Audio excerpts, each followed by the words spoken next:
الصالح اللهم إنا نسألك خير مسألتي وخير الدعاء وخير النجاة وخير علمي وخير عملي وخير الثواب وخير آياتي وخير مماتي وثبتنا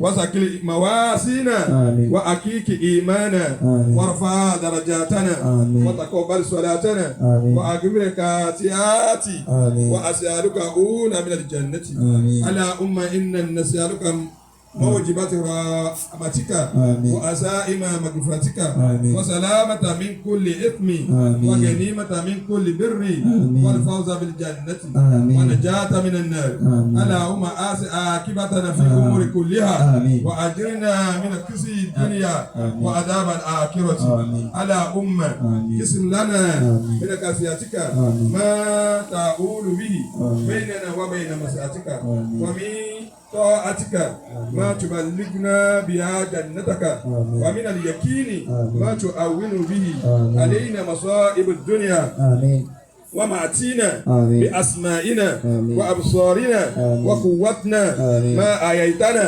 واجعل وارث منا واجعل ثارنا على ما ظلمنا وانظرنا على من عادانا ولا تجعل مصيبتنا في ديننا ولا تجعل الدنيا أكبر آمنا ولا مبالغ علمنا ولا تسلط علينا ما لا يرحمنا على أمة لا تدع لنا ذنبا إلا غفرته ولا أما إلا فرجتها ولا دينا إلا قضيتها ولا حاجة من حوائج الدنيا والآخرة إلا قضيتها يا أرحم الراحمين يا أرحم الراحمين يا أرحم الراحمين يا أرحم الراحمين يا أرحم الراحمين يا أرحم الراحمين يا أرحم الراحمين يا أرحم الراحمين ربنا آتنا في الدنيا حسنة وفي الآخرة حسنة وقنا عذاب النار وصلى الله على سيدنا محمد صلى الله عليه وسلم وعلى آله وأصحابه الأخيار وسلم تسليما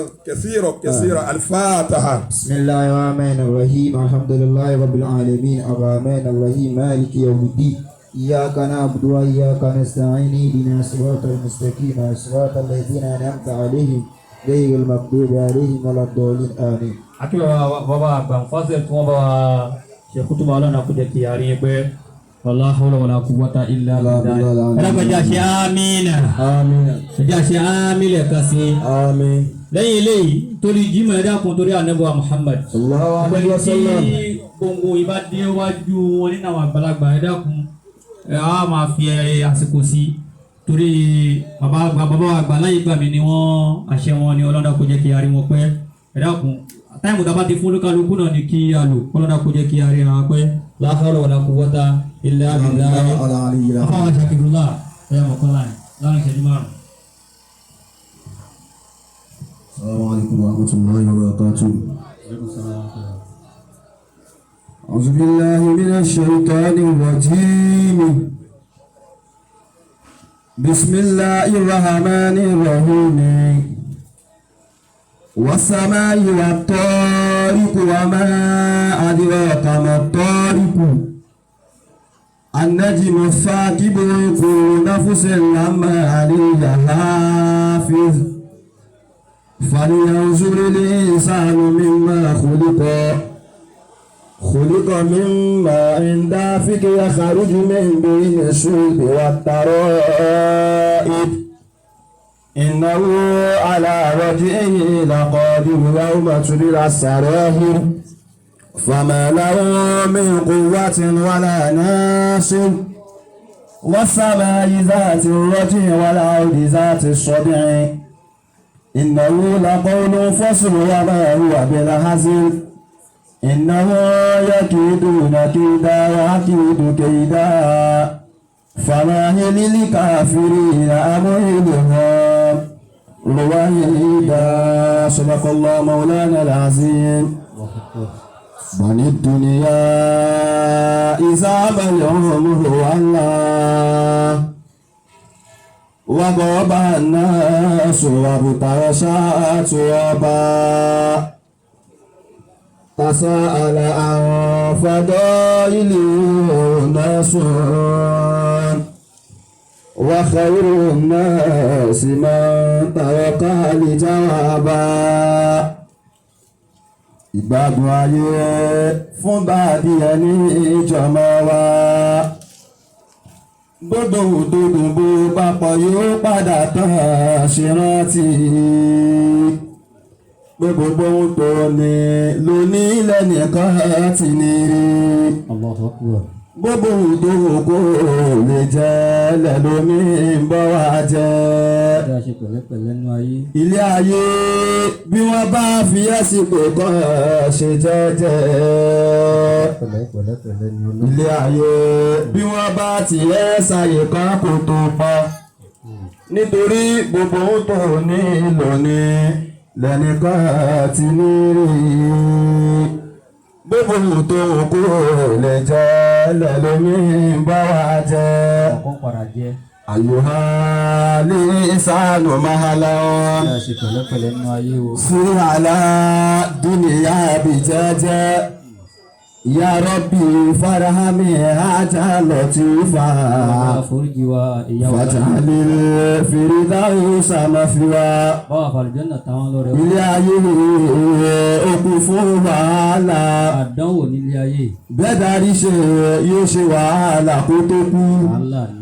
Bá sì tún rí ayé tún jẹ́ wàhálà.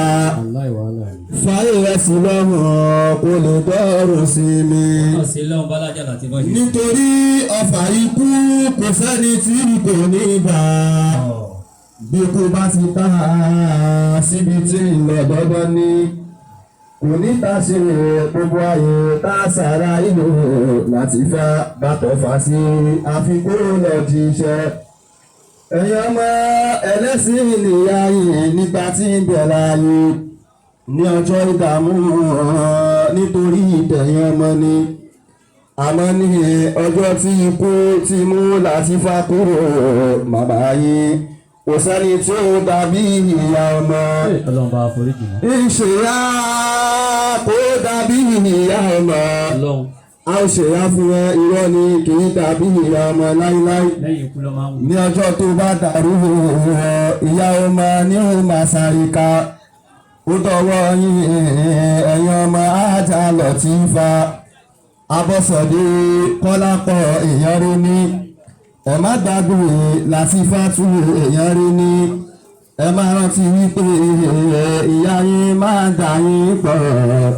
Ìyá yín ò mẹ́nìkan lọ́ta títí tó fi ṣíra. Ẹ dákun ẹ para yín bẹ́gbọ́n bá ṣàbúrò. Kẹjọ sọ ní tùgbẹ́nù bí ìkẹjọ tọ́ yányá. Ẹ dákun ẹ jọ̀wọ́ ẹ má gbé oṣù láàyè lẹ́yìn ìyá yín. Ẹ̀yin náà ó jèrè ọmọ. Àti ìsìn àpò ìgbà yìí ẹ tọ́jú àti ìjà mi wò. Pẹ̀lú mo tí ó mọ̀ láìwò pẹ̀lú Ọláìdé. Ajá Wàsílà pẹ̀lú ajá Khadija. Ẹ̀tẹ́yìn ṣe bẹ̀rẹ̀ ẹ má bá ara yín jà. Jẹ̀bi àyígbà mi ẹ̀yin náà ó jèrè ọmọ. Bí ẹ bá mọ ohun tó ju òkú kọ nínú sàárè. Abẹ̀rù Ọlọ́run. Sàárè ṣé ti funfun ní orúkọ níbẹ̀. Ìròyìn sàárè ò ṣeun tọ́. Ọlọ́run ṣèkẹ́ṣèkẹ́ fàtà Lọ́tífà. Yọ́nú sí wọn fi wọ́n sáàlù jọ́nà. Òjò wíkẹ́ sínú kábàárì wà.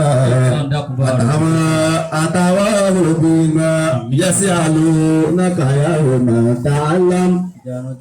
يسألونك يوم تفكر حين يومئذ عن النعيم يسألونك يوم تعلم ọmọ Ádámù sí fúra o ọmọ Ádámù sì fúra nítorí pé aṣọ ayé tọrọ yẹn kò ní bẹ́ẹ̀ dé kì í san. nítorí jímọ̀. ipò ayé tá a dì mọ́ àpàdà dalẹ̀ nítorí ẹnìkan ló dìde tí wọ́n fi jòkó bẹ̀. ó lè pẹ́ ó lè yá ọ̀padà kúrò ọ̀pá àdàbọ̀ ó sì fúra. Allahu ya'lamuha. ọlọ́run bá wa kẹ́ wọn. Allahu yukrimuha. wọ́n á fi lókùtà bẹ́ẹ̀ lọ gbọ́ báyìí. Allahu yab'asuha fi ahsani suwari. tó gbọ́ wá sí yá lọ gbọ́ wọn. Allahu ya'lamuha. ìmọ̀ wá sí sí ẹ̀fọ́. Allahu yukrimuha. ọlọ́run mójútó yín lẹ́yìn. Allahu yab'asuha fi ahsani suwari. Masha Allah. ẹ dákọjá gbé ọlọ́run tóbi. Allahu akbar. ikú lágbára ẹgbẹ́ ọlọ́run tóbi dáadáa. Allahu akbar. èèyàn wá da nífẹ̀ẹ́ ọkọ lọ. ìmọ̀ alágbára tó lọ. olúwadá kó jẹ́ kẹ́ni.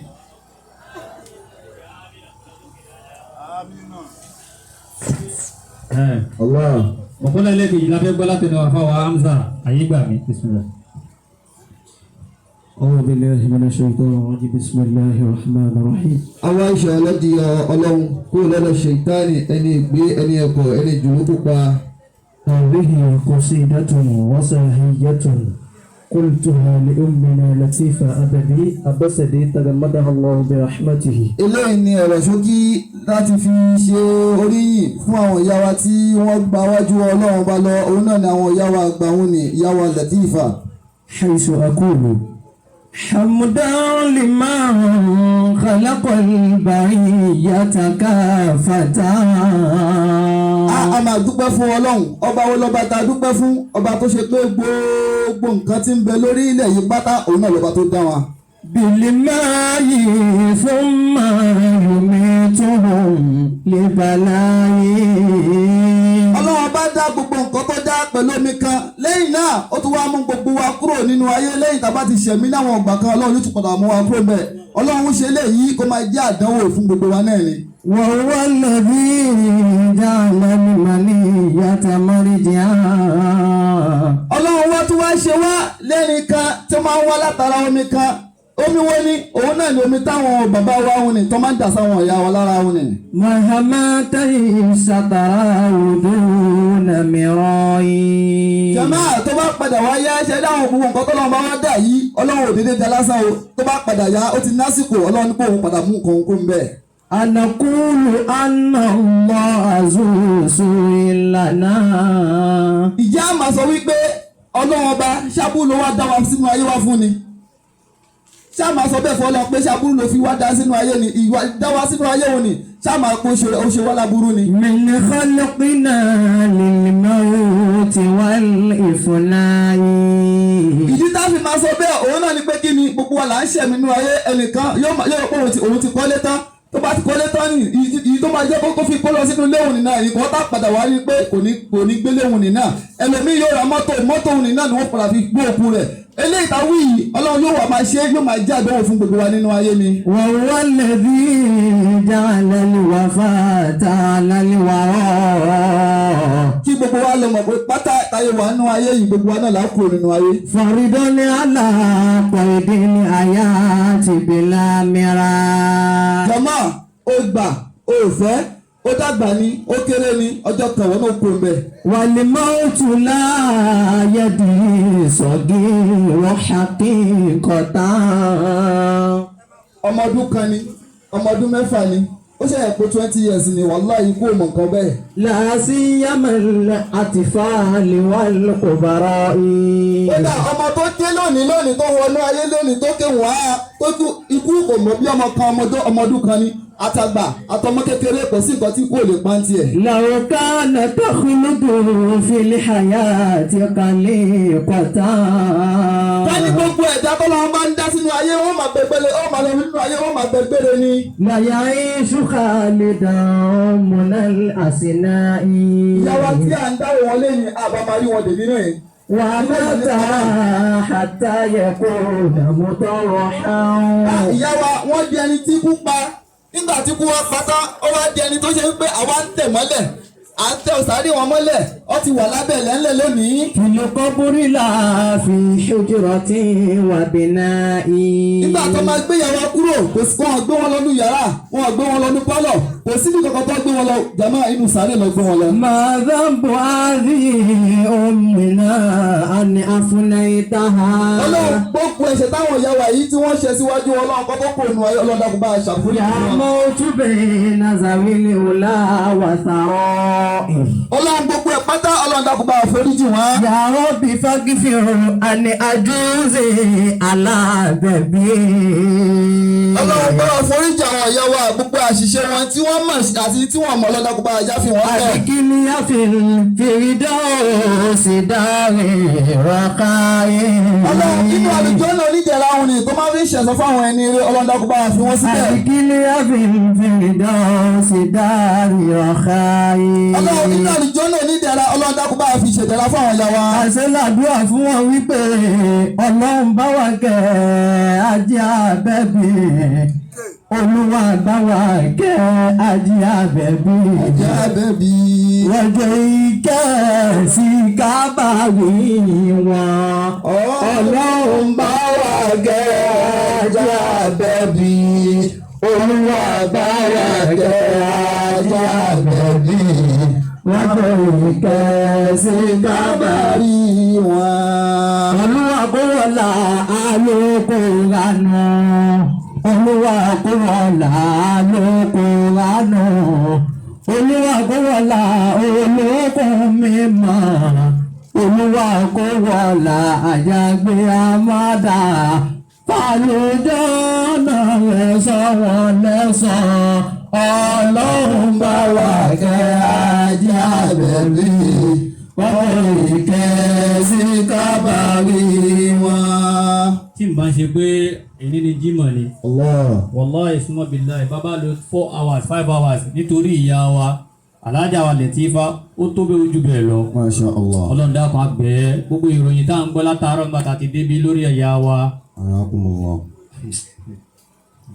Wallahi tallahi ìròyìn tó dáa ni káwọn ọmọ lọ fọkàn balẹ̀ wípé àlùjànnà nìyá wọn wà. Masha Allah. torí gbogbo ọkàn tó wà ń bí lẹ́lẹ̀ kọ̀ọ̀kan ẹni tí ìyàwó bá tọ̀ṣe ọkàn rẹ̀ nígbà tá a bá débi pé a fẹ́ gbowó àdúrà àwọn ọmọ ìròrí débi.